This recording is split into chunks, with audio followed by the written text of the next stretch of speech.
What if we could save 60 card constructed Magic? Pioneer's a dead format, Legacy and Vintage don't see large scale support, Pauper still doesn't have a Pro Tour, and honestly we're getting more standard than modern as with this year. But just like with the craziness of multiplayer Magic, there's a lot of really interesting and deep interactions in 1v1 Magic as well. A lot of cool synergies that you just don't think of at first when cards are revealed. Cards that are pushed to their limit or just used in ways that are not intended. And these type of interactions really lead to a deep, engaging gameplay in many 1v1 60 card formats. And in today's video, I want to go through not only the depth of formats that we have and the interactions in them, but also go through some ways that we as the viewer, we as players can look to actually save these formats and show Wizards of the Coast how we can actually better support them and what we want from Magic the Gathering. Modern will have a single RCQ season next year while Standard gets 3. It looks like it'll be Standard until July, and then Modern RCQ season will last from July to somewhere around August, and then it'll be Standard again. From the bottom of my hearts and with every fiber of my being, F Wizards. And then, you know, we gotta mention the fact that Pioneer will be going on 8 maybe 10 seasons without an RCQ. 2 years, the format is just dead. They've been setting this up for years. First, you release Universes Beyond and make it a premium price product. Lord of the Rings, basically Modern Horizons, so people are okay with it. Then you move to Standard, keep the premium prices. Then you make 75% of your competitive play centered around Standard, which essentially forces player to buy premium product. Then you release 7 sets a year into Standard, which keeps Standard players buying nonstop. At this point, we are lucky it's not entirely Standard and limited for competitive play.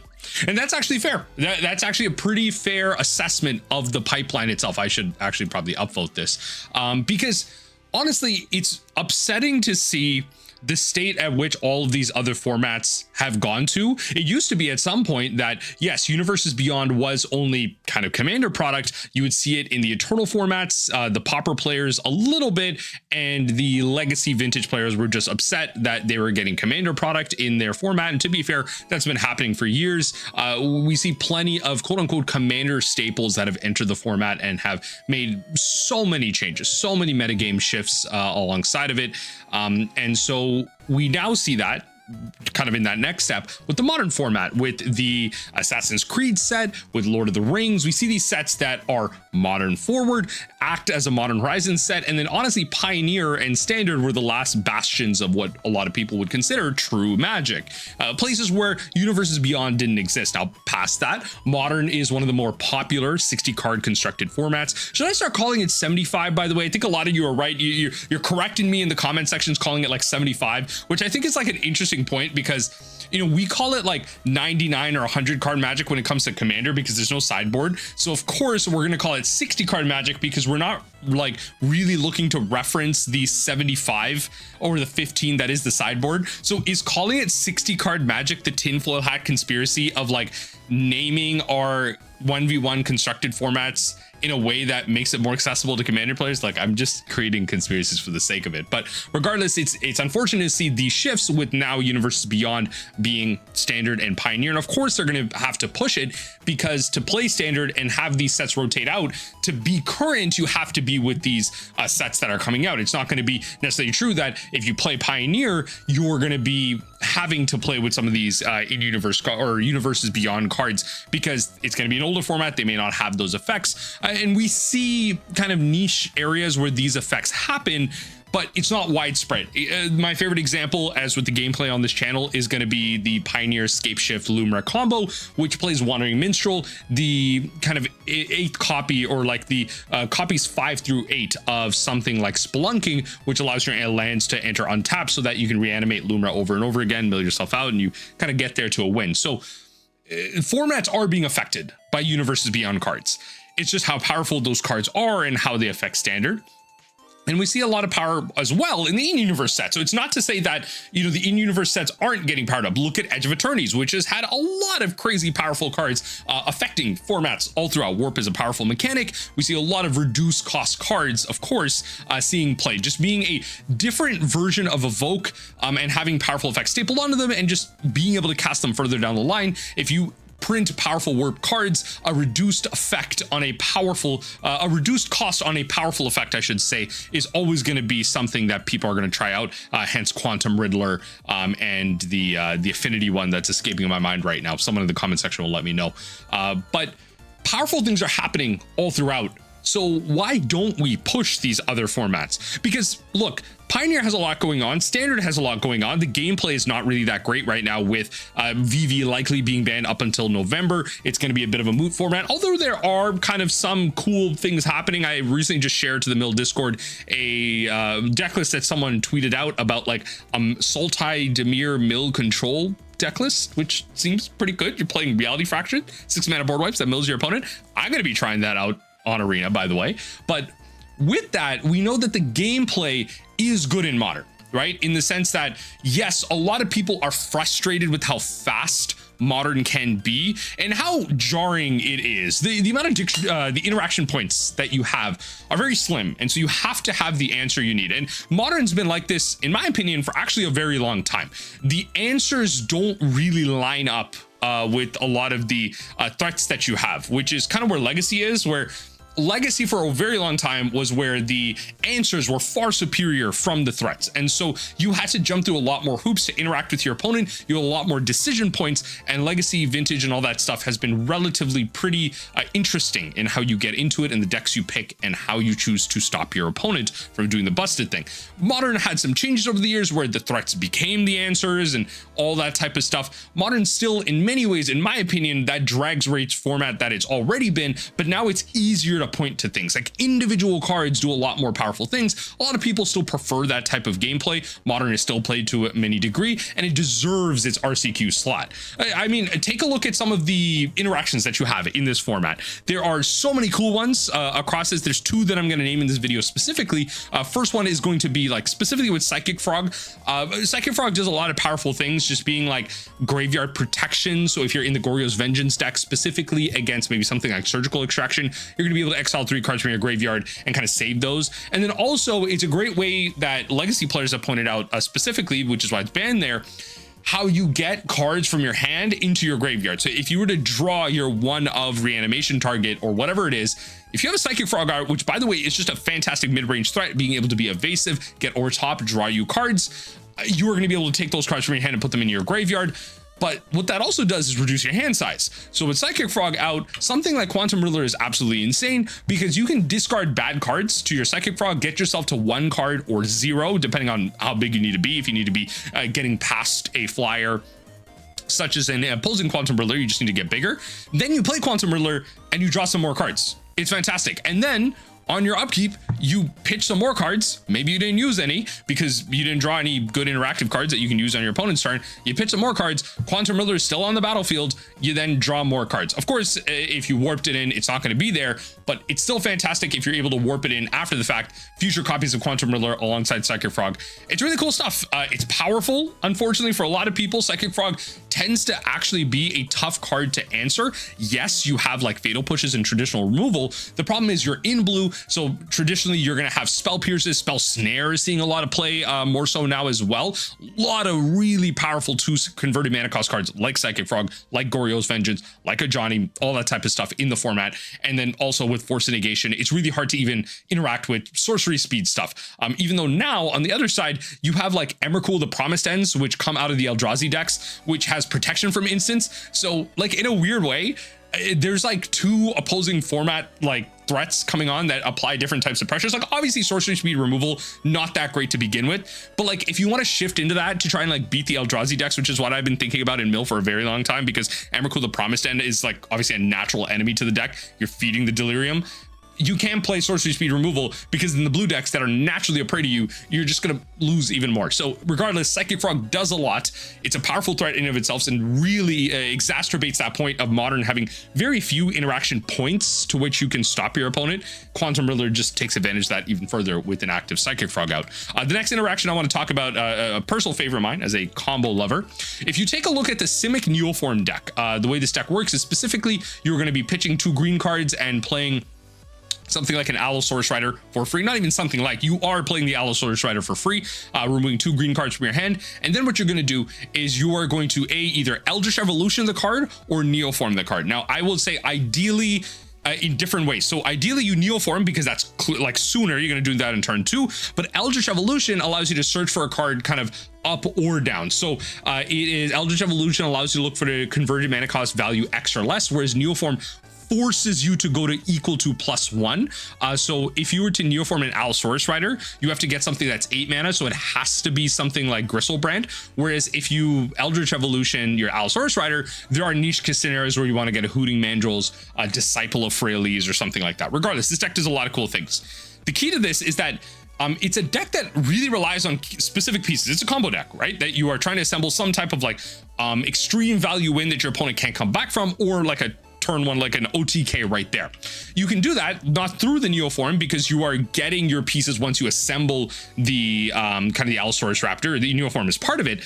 But you also need to just get the Allosaurus Rider first. So you may cast something like Summoner's Pact. It's 0 mana, search your library for a green card, creature card, specifically put it in your hand at the beginning of your next upkeep. You got to pay 4 or you lose the game. That's a trigger that goes onto the stack, by the way. Triggers are important because what you want to do is with this trigger, you're going to have that on your upkeep. If you don't have a way to OTK your opponent on that turn, but likely if you are able to untap the turn after, you will win the game. You want to get something like Gristlebrand to draw through your deck, draw 7 cards, and then you find something like Consign Memory, which is insane because Consign Memory allows you to counter target triggered ability or color spell. Yes, Consign Memory allows you to counter the lose trigger, the pay trigger on the pack. So for Pact of Negation, Summoner's Pact, Pact of Negation, Summoner's Pact, it allows you to pay for those or counter those so that you don't lose the game. Fantastic. I love it. It's extremely broken. It requires a lot of pieces, to be fair. Consign Memory is an extremely broken Magic card, not bannable, but just like a sideboard staple based on the current situation of Modern and, you know, the play space of what is viable. Consign Memory does a lot, and just being able to counter not only Eldrazi spells, Emrakul the Aeon's Torrent or Promised End triggers, and then also just allowing you to win and not lose in something like this is absolutely fantastic.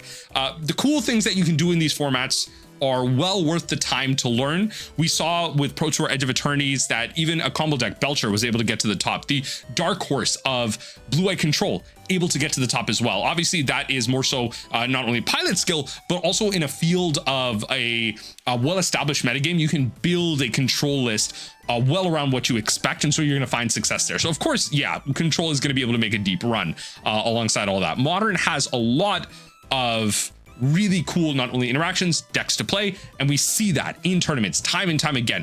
People are frustrated with Modern, but the gameplay is there. A lot of invested people that have been playing for a very long time, so of course we're going to have a Modern Pro Tour. But that doesn't mean that the other formats don't deserve respect and time in the sun as well.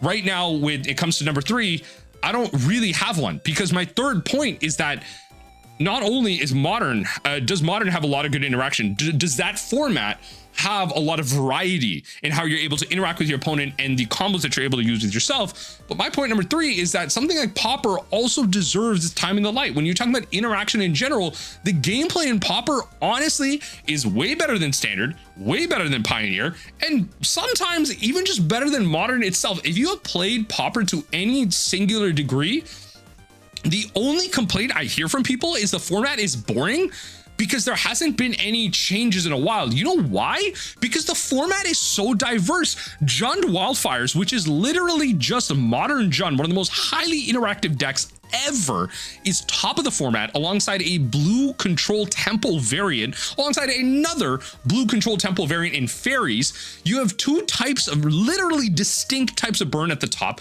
Grixis Affinity, Spy combo, which is an OTK that is highly interactable. This is not Oops All Spells in Legacy. There's so many ways to stop spy combos. Elves. When is the last time you played a format where Elves is viable?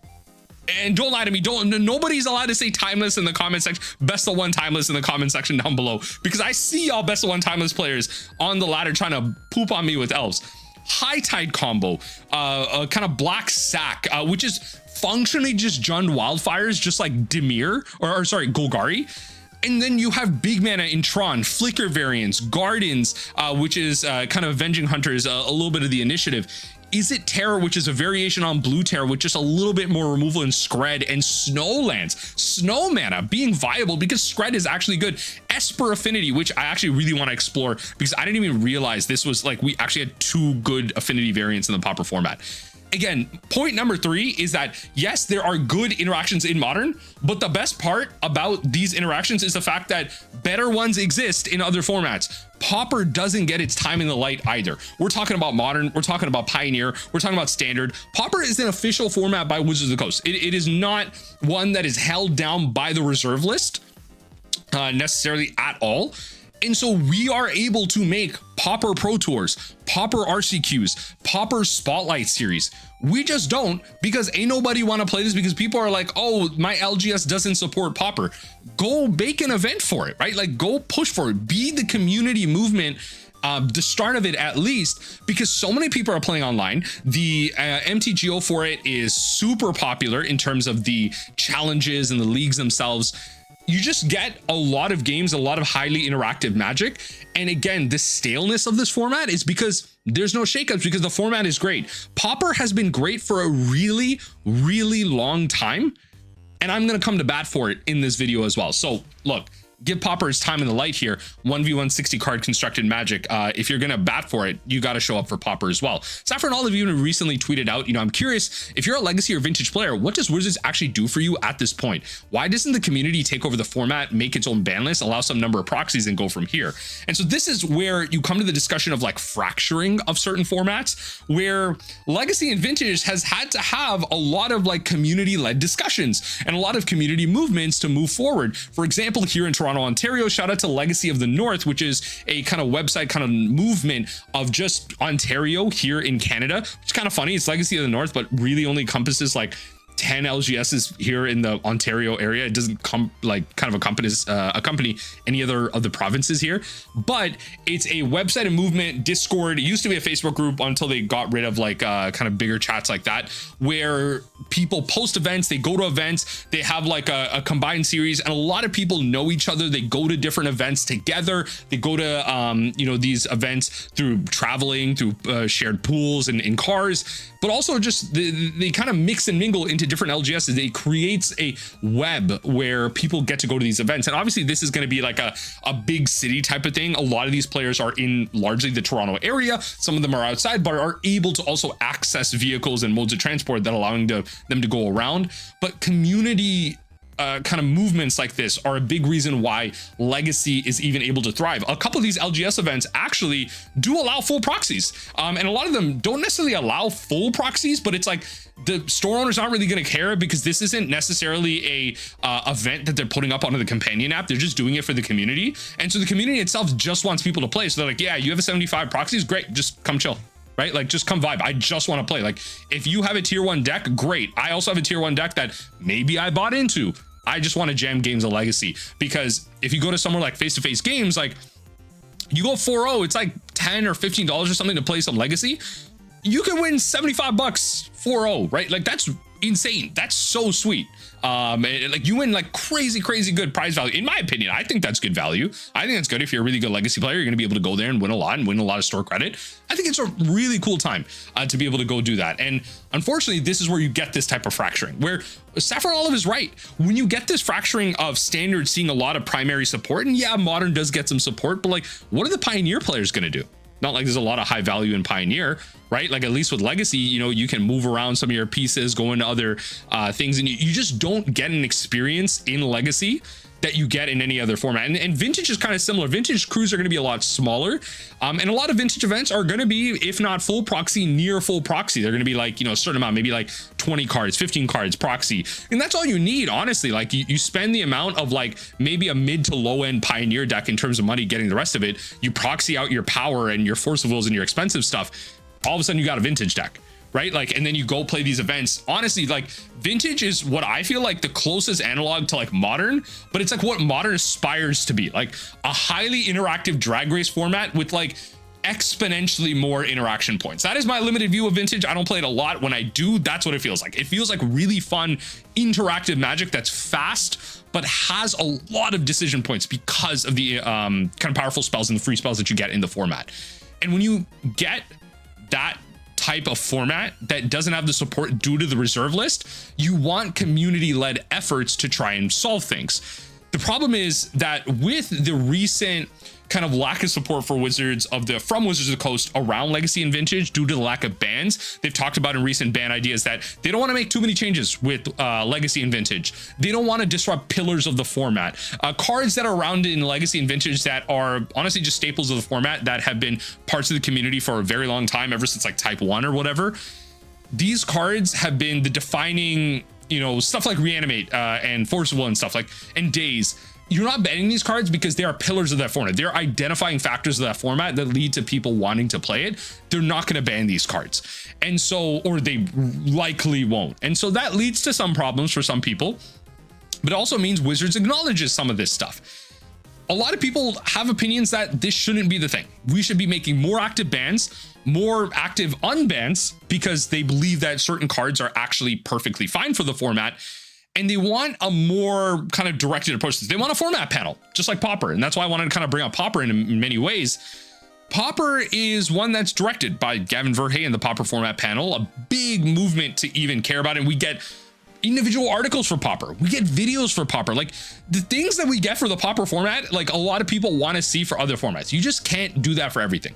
First of all, you got to have the passion within Wizards of the Coast to have it for those individual formats. And for something like Modern, you don't really need it because a lot of people play Modern. You don't need someone like being that champion for it because Pauper doesn't get the visibility. So you have the Pauper format panel. You have people like Tellurian Community College pushing their shuffle up of plays. And like, I mean, the Prof has been talking about Pauper for a hot minute as well. He's done deck techs and everything. Like a lot of big creators get on the back of Pauper. They just need this type of effort and they want to see that with Legacy. The problem is, who do you do that to be the judge of the Legacy community? Legacy has had some of the most enfranchised players come in and out of the format, stay in the format. The people playing Legacy have been around for a very long time, or are likely more, you know, have a little bit more financial ability to do so. Someone like me getting into Legacy, I built Painter without any reserve list minus like Phyrexian Devourer, which is like it barely counts. It's like Phyrexian Devourer is not priced to like reserve list, I should say. Maybe it is because of its effect is kind of mid, but you know what I mean. And it's still an expensive deck. It still is. A lot of it had to be store credited through selling off a bunch of like commander staples because I proxy all of my commander stuff that's really expensive. If it's like kind of expensive, I don't bother. But if it's like $30 or more, like I pretty much sold it. If it's like $20 or more, I've sold it. If it's like less than that, I just whatever. I'm not going to get too much out of it, so I'm not going to sell. I'm going to keep it. But after selling out all that, I was able to then buy it in the Legacy. And so a lot of these people have put a lot of resources into it, a lot of time into it. And so there's a lot of strong opinions. And so that comes from not just Legacy and Vintage, but it also happens for Pauper. It happens for Modern. Heck, it even happens for Pioneer to a certain degree, even though being newer. A lot of 1v1 60 card players are passionate. And we see that with the recent conversations around Pig Slop and me being the king of slop. A lot of the hate that came my way. That's fantastic. I appreciate the free engagement. Thank you everyone for hating on me on Twitter and on the internet. But I am still a lover of these formats. I will still go play Legacy about once a month, what I can do. And I will still go play Commander. I will still go play both sides of what Magic is at this point. The problem is with all those varying opinions, with the strong feelings around Universes Beyond, anti-Universes Beyond sentiments, and the amount of times people have been playing these formats, it's hard to get people to actually make a decision on this. And which is why you have these discussions around community panels that ultimately lead nowhere, because you can't really make a good decision on it. Look at what happened with the Commander panel, right? Just because now you had the death threats, which a lot of people, show me proof of the death threats. I lost millions because of that. Whatever, screw you people, right? Like they're never going to unban those cards again because of the death threats. They're never coming back in the format. They might power creep them, make analogs of them, which is the unfortunate thing. But they're never going to unban Jewel Lotus, Dockside Extortionist, Mana Crypt because of that. And so people don't want to be on a Legacy format panel. They don't want to be the ones to be taking these death threats. People are talking about, you know, get Brian Cook, Bosch and Roll, Thraben, you, whatever, like get them on the format panel, have them make decisions. They don't want to. They've talked about that. They don't want to deal with death threats. They don't want to deal with angry people in their YouTube comments. Like they deal with that on a regular basis, even though they are very well practiced and versed Legacy players and Eternal format players in general. They don't want to have to deal with that because a lot of people are just mean. A lot of people have different opinions and experiences based on the deck that they're playing. And so we're not going to be able to come to a consensus. And so this leaves formats like this behind. This makes it so with all that in mind, does Modern eventually go the route of that? If Modern didn't have the popularity to it, the amount of invested players into it, if it wasn't for the fact that Modern wasn't a reserve list format, it's not truly an eternal format. Even though some people think Modern is an eternal format, it's not. By definition, Modern is not truly an eternal format. If it didn't have that, wouldn't Modern just die? Like at some point, doesn't Modern just get shuffled out? Because you already see this happening with Legacy and Vintage in many ways. People pushing for, you know, $30 Vintage and all that stuff. Those are sub movements. Those are fracturing formats. You then get fractured formats where if you have format panels that people aren't really behind, people are just going to go to stores where Wizards of the Coast isn't making PTs and stuff. We have Eternal Weekend. They're just going to be following different ban lists. People just don't care. They're not going to follow this type of stuff. A lot of anger is going to go towards it. At least Modern is an officially supported Wizards format that is getting stuff like this. But the older and older it gets, you can imagine less support happens. Because right now, you know, if you think about like the legality, if I take out like Paint here, if you think of like, you know, this is, you know, standard. That's an S, by the way. This is standard. And then you have a line, right? In terms of all sets in Magic right now. And then you make this like eternal. You make this eternal formats right here. Eternal formats being Commander, Legacy, Vintage, and Pauper. Eternal, I'll shout out Tiny Leaders as well. Shout out to Tiny Leaders. All eternal formats. If we kind of specifically concentrate on the 1v1 60 card formats, it's going to be Pauper, Vintage, and Legacy. Somewhere here, you have Modern. Modern's a mod thing, apparently. And then we go to Pioneer, somewhere here as well. There is a gap between Pioneer and Standard, right? There's a large gap of set legality. There's a gap between Pioneer and Modern. There's a gap between a vast gap, a chasm between all of these and eternal formats. I haven't like really drawn that out to scale, but at some point, as the years go on, and it's not even at some point, this is an ever evolving thing. The gap between Standard and Pioneer increases, right? And at some point down the line, there has to be another set that comes in here. That set, who the heck knows? But at some point down the line, we will have way too many formats for Magic the Gathering. Modern will just be this like boomer format where decks cost $2,000 or whatever and ain't nobody playing, right? Pioneer has no support right now. It's probably going to be forgotten about. Pioneer has no support. If we get no support in 2026 or sorry, 2027 for the Pioneer format, and not even like, it's not even like, I feel like at this point, it's like too late. Like if you're a Pioneer player, life has to be sad. Like, why are you still playing the format? I will probably be making scarce content like ongoing, but the format is truly dead. And so to kind of bring that back, like a lot of people will probably be looking to a new format in the middle. Will that format have fetch lands legal in it? Will it just be like Modern Light where yeah, fetch lands and shocks are legal in that format, but like, you know, we don't have the Deathrite Shamans and the Treasure Cruises of the world in there. We just have like a format that is just kind of standard plus. Are we going to do that again? What's it going to be? What's it going to be called? What is the set legality? Where do we start? Right? And eventually you get to too many formats. You get to having to support too many formats. And all of this is to say at the end of the video here, Wizards of the Coast doesn't have the time at some point. They will not have the ability to support every single format through their Spotlight Series and Pro Tour kind of system. We are at a point now where we can do that.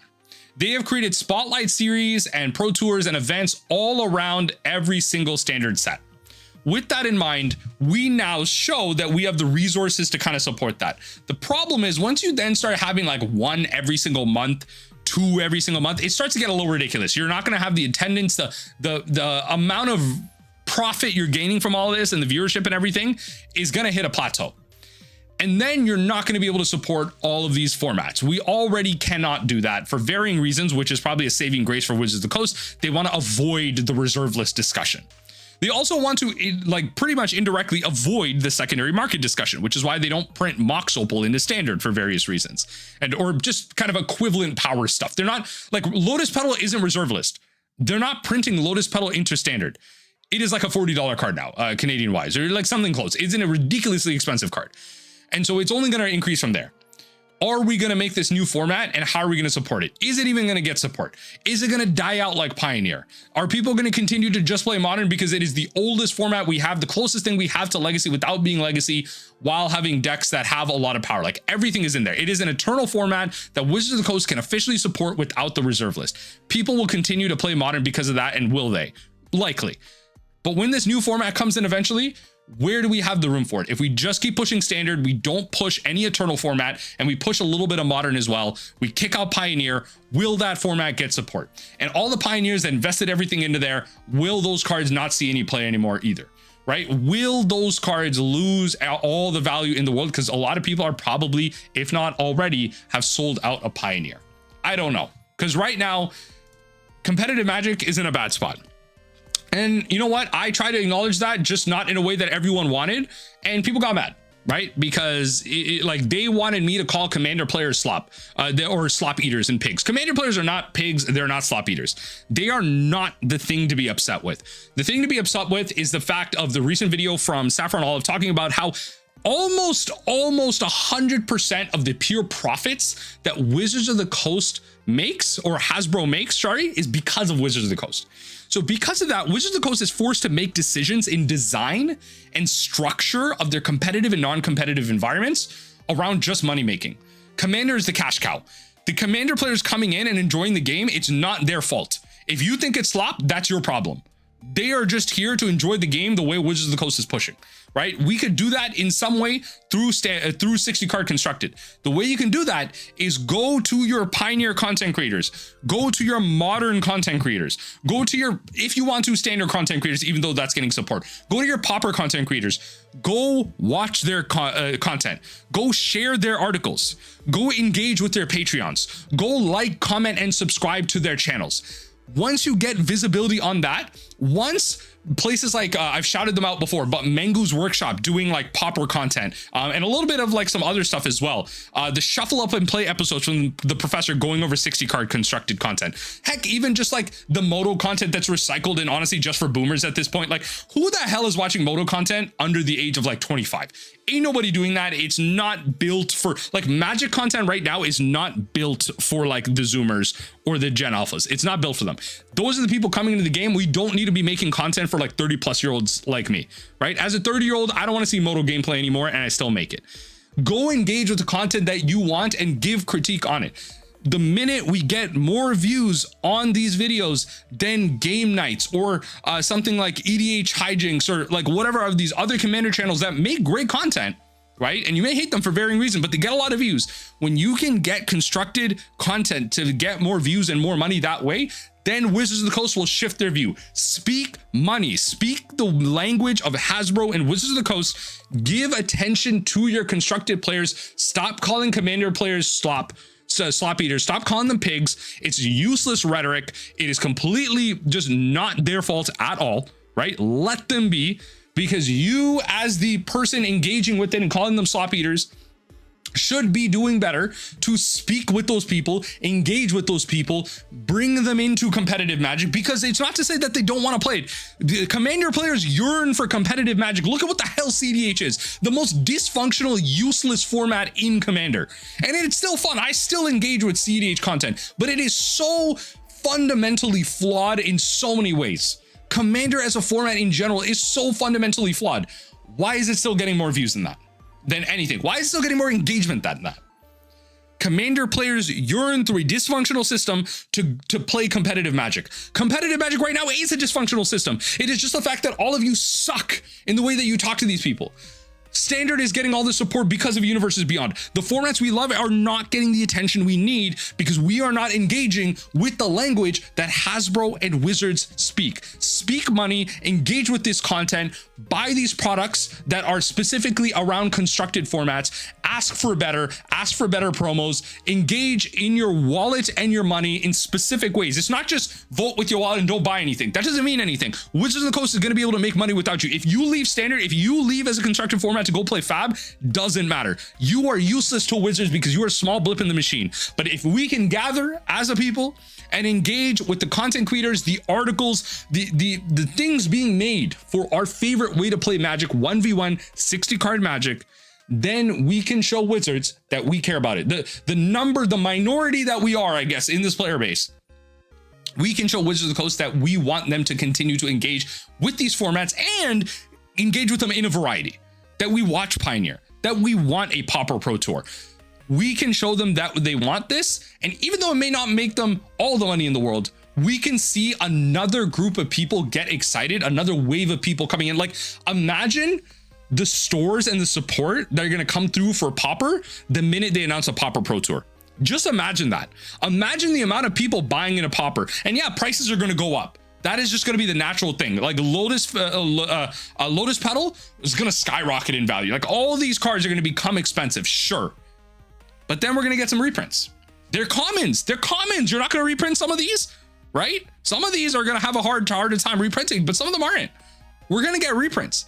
And we're going to get more stores doing these events. Then we're going to get more content around it, more blogs and just fun stuff, the casual stuff that brings in Commander players and the casuals into 1v160 card. Like, a Rising Tide brings up all ships. We don't need to sync all these other ships with us. That is my rant. Okay. The 1v160 card environment has a lot of variety in how you play.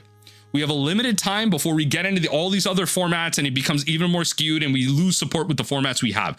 Now is the time to engage with the content being made, the information at our hand, to vote with our wallet strategically. It's not vote with your wallet, not buy anything.